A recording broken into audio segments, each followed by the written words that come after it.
So, do you prefer Bill or Shrek or anything? Everybody calls me Shrek. Like most people that I work with know me as Shrek, right? Because so fun story, when I worked at Lockheed, I was one Just of keep it. eight bills. Yeah, yeah. But I was one of eight bills on Oh, like one of these core teams. So if someone said Bill, you had like eight dudes turn around. And so we started going with like, you're Shrek, you're Mahoney, you're this, you're that. So it made it a little easier.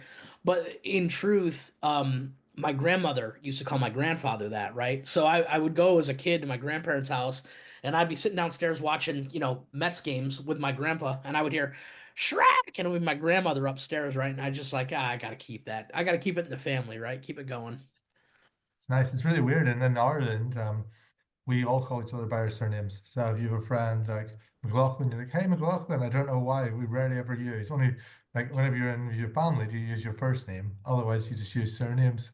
Or if you're trying to be Yeah. polite, someone else's Oh yeah. parents or something. It makes So, life a lot Shrek, easier. tell us about your role within Qubic and how long have you been here now? About 6 weeks?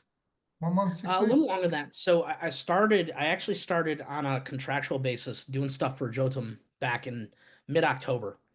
And typically what they do here in the ecosystem is they'll give you a 1 month, we call it trial period, right?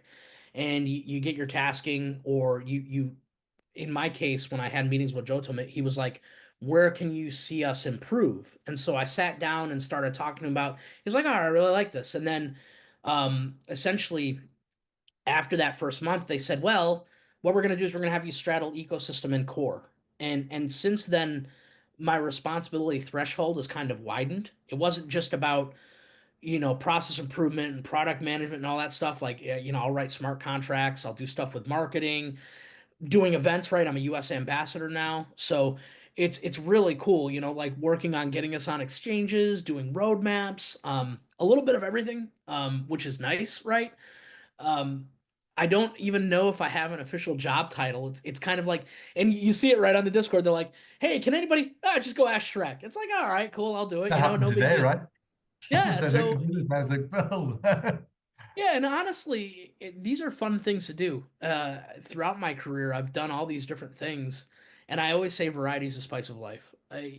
I've worked on projects when I first started my career. I was doing military projects where you could be stuck on something 3, 4, 5 years, same code base, same task, and quite frankly, I'm way too ADD for that. So I'm just kind of like, hey, now go do this over here. Now go do this over here. It's kind of like a dog chasing a shiny object, right? But it's a lot of fun, and it gives you the ability to understand what other people do in the ecosystem. I think part of being focused on a specific role is that you don't know who the players are.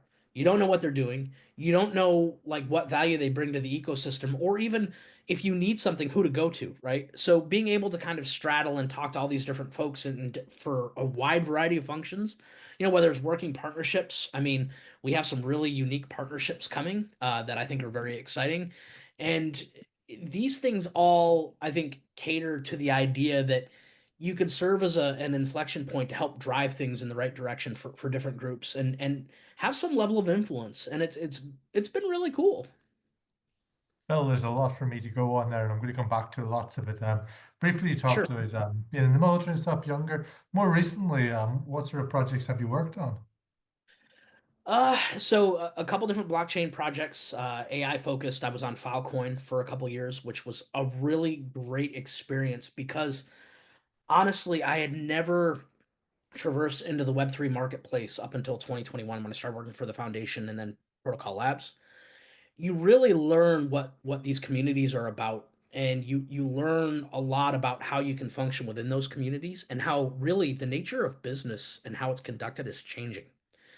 And you have a lot of enterprises that are stuck in they always say Web 2 versus Web 3. There's like the Web 2 models and how business is conducted.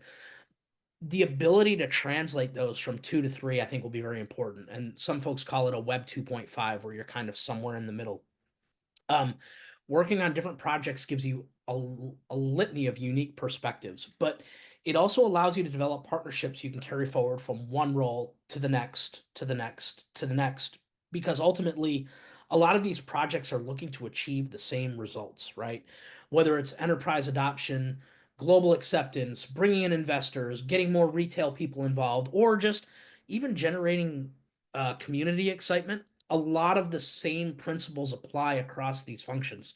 So you can go from one project, work for another, assist on another, really ply that trade and not only be useful, but create long-term lasting partnerships between ecosystems, which ultimately I think will strengthen the overall deliverable value for Web3, specifically for businesses moving forward, right? As we start to figure out enterprise adoption and figuring out all these different synergies that these different projects have, because you see these announcements sometimes, right? Like Project A is partnered with Project B, and therefore they're able to deliver function C, right? So these things I think are all pliable to the trade and allow you to really go through and add significant value to these projects. Well, you talk a lot about partnerships here, and in your previous answer as well, you said we might have some cool partnerships lined up, Bill. And have Mhm. you got any alpha for us today? Have you got like Qubic and Project A are going to do anything, or maybe even a little sneak peek? Or What we're doing is working a lot with a lot of dev teams, and part of developing an ecosystem.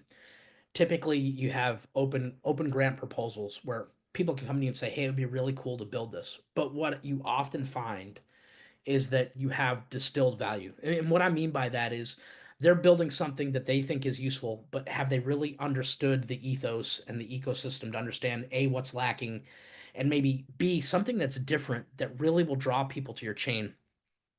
Prime example, if you go through and you look at these projects, everybody announces, oh, we're making a bridge. Oh, we've got an exchange. Oh, we have an incubator platform, right? We're going to do those things here at Qubic. But there are some other projects that will be on the roadmap that I can't speak to yet because I have to wait till the budget's approved. But they're going to be very unique to Qubic, in my opinion. And I think they'll be very powerful. We are able to, as an ecosystem team, evaluate that and reach out to teams and say, give me a proposal. Tell me what it would cost to build this. What's the timeline? What quarter can we fit it into? And what that'll allow us to do really is better serve the community, in my opinion. Because we as folks at Qubic, we're gonna have people asking these questions like, can you do this? Can you do this? Like, for instance, bringing AI agents to Qubic, right? You have all of these different little neural networks within Qubic, hundreds of them, right? So now you can start doing things like, okay, let's bring on these AI agents and have neural networks in parallel doing like mass protein folding, or maybe it's financial calculations, or serving the community in a way that's practical and unique. Whereas some of these other chains, their big announcement is, oh, we have an Arbitrum swap platform. Yawn. I mean, come on, it's a couple of smart contracts with a DApp in the middle. Let's not get ahead of ourselves. Are we gonna have announcements like that? Absolutely, we will. But I think we're gonna supplement it with real practical projects of significant value that will allow people to really lean into what we're doing. I think it's great. I think something to really separate us out and say, you're right, every project saying, hey, look, we've just built our fourth DeFi protocol. Yay, well done. Yeah, I think people are starving for something different. You have to differentiate yourself in the space. I mean, if you really look at it, there are hundreds of thousands of token pairs out there, right? I mean, look at what's happening on pump.fun. Well, where's the next meme coin gonna be, right? There's arguments over. I think that the hot new one now is like Tula, like the raccoon. They had Peanut the squirrel. It was the Trump coin. They had this coin. It was like they had the kid that did the community dump right on pump.fun, and the community did a community takeover and ran it to like a 30 million market cap, and the kid lost out on millions because he tried to dump on everybody. So there's all these things, right, that all of these projects have in common. We want to be different, and I think we are going to be different. How difficult is it to get developers in? What sort of conversations do you have to have with them whenever you approach them and say, hey, do you want to build on Qubit? So yes, essentially there's several dev teams that we talk to and say, for instance, I just received a proposal last night. Some guys that I know that are devs, I said, hey, we want to build an IDE for smart contracts. We have a unique platform, right? It's not like I can go to Open Zeppelin and build a Qubit contract like you can with Solidity. And they said, okay, yeah, we'll drum up a quote. I received it last night. We have to put it through the proposal process. But these types of things allow us to go back to that developer after they've knocked it out of the park, right? And demonstrated their value. And they say, hey, we can execute. Now we can say, all right, now build me this. And they can go off and build those things. And we can start specifying things that we feel the community A wants, B can get excited about, and C delivers some value external to just It's another bridge or it's another incubation platform. And I think that will be very important because, right, we've already said it ad nauseum a couple times, right? Anybody can develop an incubator platform. Anybody can go off and build a bridge. Those are all things that, if you're going to be in this space, are necessary. You need those projects, but you also need projects that are going to set you apart from your competitors, right? Even if you look at Tau, like they have their network concept where you can go off and create your own little network, do your own little AI agents. Cool, right? Yeah, we'd love to do that too. And I think that's a if you're going to be an AI, you have to demonstrate that mobility and capability. Yeah, I like that. That was good. With proof of knowledge. But Web 2 isn't it sort of tech in there, and it's sort of I don't know what they use. I knew they implemented DeepSeek a couple of weeks ago, so I imagine they must be open Mhm. AI software in there. Yeah, I mean, what with DeepSeek, this is a hot button topic for a lot of people, right? The one thing that you can start drawing parallels between what DeepSeek has done and what we're doing, right? So look at a computer, heavy in RAM, a lot of cores, no GPUs required. DeepSeek's promise was we can run on less expensive, essentially commercial grade hardware, and deliver performance comparable to these LLMs that require all of this compute. Now, you flip it on the other side of the coin, there's a security concern, right, with DeepSeek, right? There's people that have actually shown that data is being fed back to China, which depending on what you're doing, do you care? I don't know. How much data, what is that data that's being fed back? Don't know. I'm not going to run DeepSeek on my computer. However, that model proves that what we're doing, in my opinion, has merit. We're building these artificial neural networks on commercial compute. Yeah, the RAM isn't cheap. Yeah, there's a lot of cores to these computers, but at the same time, I don't have to go out and drop 20 grand on a GPU. And now you have all of the miners serving as a constellation, just throwing all this compute in. And I know I've seen it on people talk about Qubic and like we're in essence a supercomputer if you meld all that compute power together and look at what it can deliver on. So now you start looking at it and going, yeah, maybe that DeepSeek model's all right. But hey, the Qubic guys are doing that too. Really cool Yeah. stuff, right? So those I think are areas where you start seeing parallels in the industry. But what you don't want to do is be seen as a security intrusive hole like a DeepSeek, right? So that's part of us managing these projects, having these grant programs where we decide what comes in and comes out, do the audits, make sure it checks the boxes for the community, because at the end of the day, they're all stakeholders in all of this too. And you obviously want to be seen by investors as a project that you can see financial maturity with, right? Everybody talks about pump and dump and the next 50x. But if I know I'm making an investment in a platform that has this type of forward-thinking ideology, I know I have a future where I can buy it, let it sit, forget about it, and see actual maturation in my value. That's right. It's like how many people bought Ethereum and sold it in 2017 and wish they still held it, right? Yeah, and there are Well, several projects out there like that. yeah, that's it.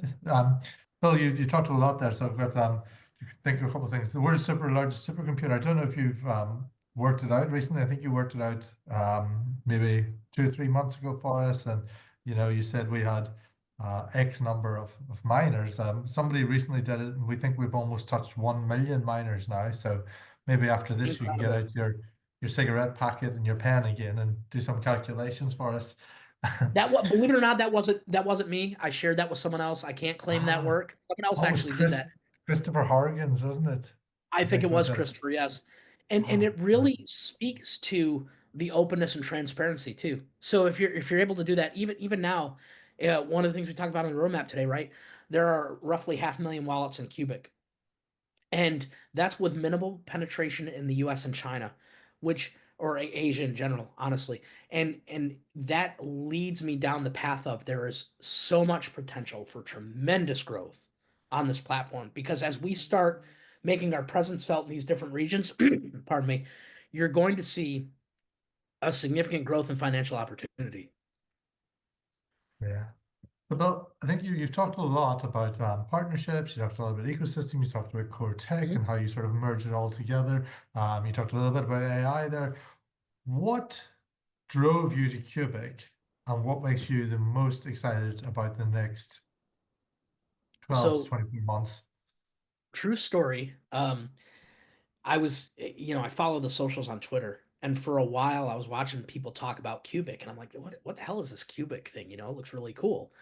So I was on LinkedIn just doing some musings, and talent nodes reached out to me and said, "Hey, we think you could help out here, right? You have a different perspective on Web3.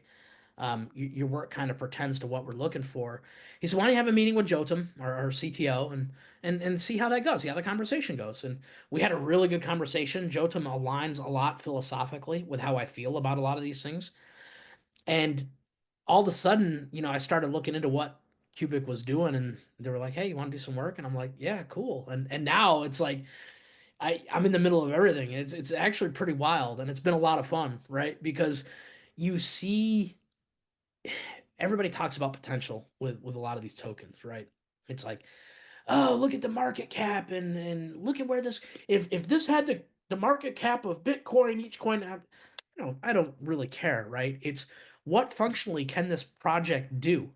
And when you start talking about having a million miners, right, wrapped around these 676 really beefed up computer nodes, doing all these different types of jobs and converting all this energy into like AI jobs, it's kind of like, man, we could do some really serious stuff with this platform. And then you start thinking about the potential of how that impacts external facing entities that need that type of compute. You have companies like Microsoft, right? So I'm from New York. They're actually looking at buying 9 Mile Island. So if you're unaware, 9 Mile Island is essentially was a nuclear power plant that had a leak. They shut it down. They're going to Amazing. rebuild the power plant just to power an AI data center. So understand when we start getting to that level of gravity in terms of AI demand, and now I'm sitting here working on a decentralized platform that can deliver these types of capabilities, I'm going to sit down and say, yeah, this is where I want to be. This is where the world is moving to, right? When you start talking about industries, there's a guy in India, richest guy in India, wants to build a data center dedicated to AI and compute larger than anything held by Microsoft, held by Google, held by Amazon. Like he's got really large ambitions. This is where the world is headed. But the one thing that you also have to realize is not everybody can go out and build a data center. So how do I want to leverage that compute? If I have something like a Qubic where all of that compute is out there and I can tap into it and it's at my fingertips, it becomes a very powerful solution. And that's where the rubber meets the road, right, in terms of intrinsic business value. Good answer, Bill. I like that a lot. So the second part of the question then, Bill, was what are you most bullish about over the next 24 months? So over the next 24 months, we're going to establish a legal entity. There will be an ETF, ETP to follow. So we're putting in the right financial instruments to help not only strengthen us as a project and make us viable in terms of creating salary pools for employees, having traditional contracts, but now we become more, I want to say, appealing to investors. But then on top of that, we have all of these projects that we're lining up where they may not seem like a big deal. So, for instance, 2 second tech time is on the roadmap, and people may say, "Oh yeah, big deal." But when you have a near real time finality on a transaction, and we're doing this in 2 second tick intervals over a massive distributed compute network, that's a big freaking deal, right? That demonstrates the power of the network, in my opinion, because for people that don't know externally, right? Think of the tick as almost like an Ethereum epoch, right? We have our own epoch of 1 week, right? But now we've got this little granular tick thing that we can go in and look at all the transactions. They're talking about doing a speed test where within one tick, which may be an average of 10 seconds, I don't know what the average is currently, but they could essentially see 10 million Qubic wallets at a time with 10 million independent transactions. That is insane, right? You're just doing that just to prove you can do it. So these are all things that really I think are exciting, and it starts to build the framework under which you can start building more impactful and powerful tools, which is part of the reason we run the grants the way that we do. We'll incubate ideas, we go out and say who can build this. We work with known dev teams because now they can start building DApp stacks that take advantage of that type of insane compute power and performance. Nice. Thank you so much, Bill. I'm going to finish with three personal questions. It's either or, Bill. So Either this is or, how we like okay. to do it. Hit me, Yeah, hit me, it's hit nice me. and easy. Let's go with cats or dogs. Okay, my answer is going to be a walking dichotomy, and here's the reason why. I'm more of a dog guy, but all we have in our house are cats. Oh, okay. Tennis or Yeah, golf? oh, I loathe both sports, but if I have to think about duration of pain, tennis is typically shorter, so I have to lean towards tennis. Besides, man, once Tiger got out of golf, there was really no reason for me to even pay attention. You mentioned Tiger Woods earlier, right? I don't pay attention to golf anymore. I think like both sports for me are a little bit of a drag, and I know in the corporate world you should golf, but ever since I had neck surgery, I go to swing. If I swing a bat, a club, a racket, whatever, I run the risk of having it slip out of my hand, so I don't do either anyway. So, it's just one of those things. Final one then. Beach or All right, pool? pitch or pull? Beach. This beach or Oh, the swimming pool? beach, dude, beach. I live 2 miles from one of the most beautiful beaches in the world. Um, Navarre Beach is where it's at. They call it the Emerald Coast for a reason. Water's green, looks like the Caribbean. Weather is nice, except for that 9 inches of snow that we randomly had dumped on us roughly 12 days ago, right? I didn't think that was funny. Like, I moved away from New York to get away from winter and snow. I came down here, I'm like, so over the holidays, I was visiting my parents and family. We got stuck up there a week later because of winter storms. So I finally get home. I'm like, all right, 50-degree weather, back near the ocean. And all of a sudden it's like, oh yeah, by the way, you're gonna get like nearly a foot of snow. And I'm like, are you kidding me? I just left this. It's like it followed me. And I think a lot of the natives here hate me because it followed me, but totally a beach guy. Um, love the sand, love the ocean. They have here at Navarre a pier. It's the longest in the Gulf of Mexico on the US side, or is it Gulf of America now? I don't know what the hell we're calling it, but Gulf of the pier goes America, out a that's third of a right. mile. You can walk the pier. You can see sea turtles, dolphins, stingrays, different remote, yeah, all kinds of fish. Love the pier. I'll get you some pictures, I promise. But Jeez. uh, nice emerald colored water. It's like going to the Caribbean. It's the closest thing you get to the Caribbean without going to the Caribbean. Sounds really cool, man. Well, Bill, that sort of wraps up our interview for today. I want to say thank you for coming along and giving up over half an hour of your time. I know you're a busy guy. You listed all the roles you've got. So, on behalf of everyone at Qubic and the community, I want to say thank you for coming up and giving us your thoughts today. It's been a real pleasure. I love listening to you speak all the time, Bills, but today's been a real pleasure. So, thank you from everyone in the community. Hey, it's my pleasure. And by the way, I know for those of you that are paying attention at home, we got a new marketing ace coming in that I think is going to help spread the gospel, as you know. I'm really excited about her joining the team. I'm waiting for the announcement. She has a demonstrated history of success in Web3, and I think she'll be a tremendous asset for us. Had the privilege of working with her while I was at Protocol Labs. It's going to be great to see her come on board, and I think she's going to be a difference maker. And I'm really hoping that it parlays into more success on a Qubic level because ultimately, I expect big things from this platform. But what we need is someone to help us write the gospel, spread the gospel, and market the gospel. And I think that's coming. And if you're watching this and the day it's released, tonight there's an AMA and she'll be on the AMA so you can listen to her talk. And I highly recommend it because, like I said, her experience is vast, her knowledge is wide, and she's actually a really great person to speak with about these things. You'll learn a lot from her, and honestly, I think she's a tremendous value add for the ecosystem. And hoping to add some more of my former colleagues that want to come in and really contribute and have some fun because honestly, I see big things for this project. We're under a 300 million market cap. There's so much room for growth, and the right people will fuel that growth, fuel these initiatives, and I think it will help us bring it home.